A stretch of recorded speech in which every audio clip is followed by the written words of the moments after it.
remember that there are only a few sources of brain tumors. And the primary ones, first of all, the glia that are inside the brain can start to multiply. And the glia can multiply anywhere. They can multiply in the cerebral cortex, in the cerebellar cortex, in the deep white matter. Basically, you cannot particularly predict where the glia is going to multiply. So brain tumors can occur anywhere in the brain if they are gliomas, multiple glial cells that are multiplying. There are two sources of glandular cells that multiply. One is the pineal gland. This is this mid-sagittal section. Here's the hindbrain.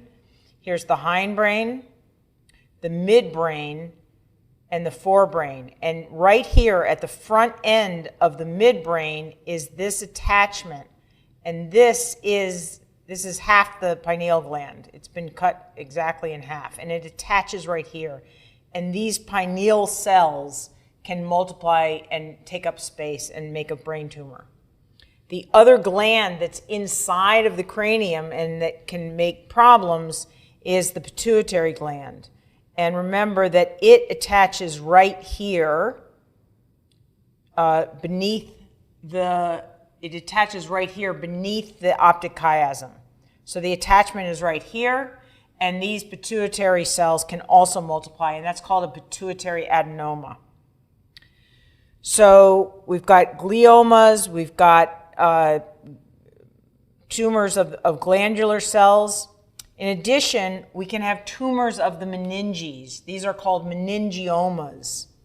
And they can be, so the meninges are everywhere. And so you never particularly know where the meningiomas are going to be located.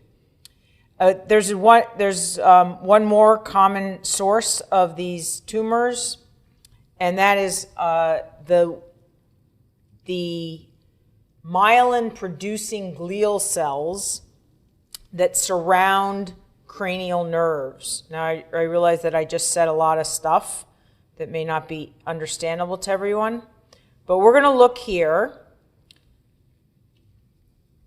We're going to look here. Here's the cerebellum, here's the pons, here's the medulla.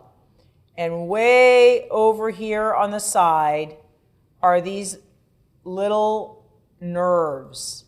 These are cranial nerves. They're exiting the brainstem between the pons and the medulla. Do you see these two nerves?